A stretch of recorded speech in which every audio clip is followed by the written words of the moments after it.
1942, Jews from outside Poland were deported to Auschwitz for the very first time. They came from one of the Nazis' closest allies. And the story of how these Jews came to be on trains to Auschwitz is one of the most shocking and surprising in the history of the Nazis' final solution.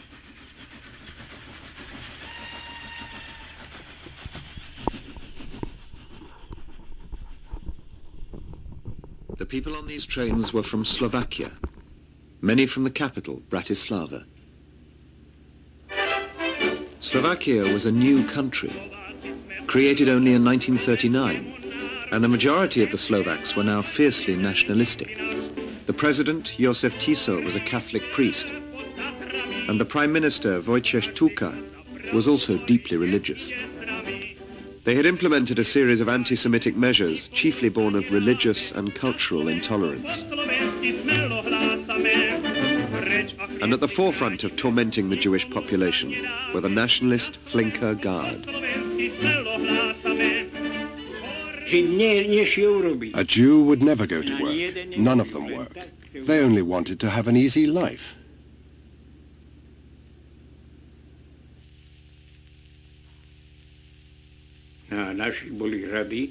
Our people were happy to receive their stores.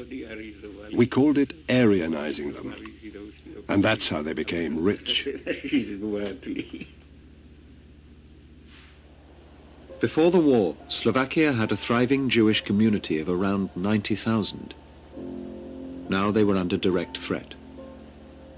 When the Nazis asked for forced laborers, the Slovakian authorities offered up 20,000 Jews and their families.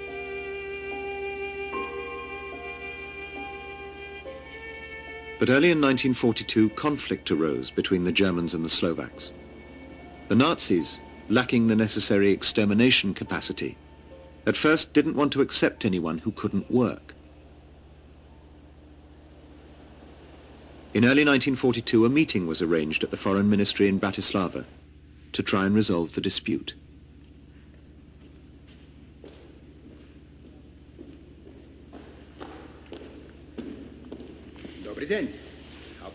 SS Captain Dieter Wisliceni arrived to meet with Prime Minister Tuka and a Slovakian official, Dr. Koso. After the war, both Wisliceni and Koso gave evidence of what was discussed here. Herr Dr. Koso hat mit Ihnen unseren Vorschlag besprochen. Das Angebot der 20.000 jüdischen Arbeiter. Die slowakische Regierung möchte jüdische Arbeiter zusammen mit ihren Familien umsiedeln. Wir sehen eine Trennung der Familien als unchristlich. Könnte es sein, Herr Ministerpräsident, dass hier neben dem christlichen Mitgefühl auch materielle Beweggründe eine Rolle spielen? Wir bekommen die Arbeitskräfte und Sie müssen sich dann um den Unterhalt der Familien kümmern. Aber soweit ich es beurteilen kann, fehlen uns die Unterbringungsmöglichkeiten für arbeitsunfähige Juden. Es würden uns hier Kosten entstehen, die durch keine zu erwartende Arbeitsleistung gedeckt wären. Was Kosten betreffen, können wir bestimmt zu einer Einigung kommen. Heißt das, dass Sie die Kosten tragen würden? Das müssen wir sehen. Reden Sie erst einmal mit obersten Befehl Reichmann. Back in Berlin, a deal was brokered.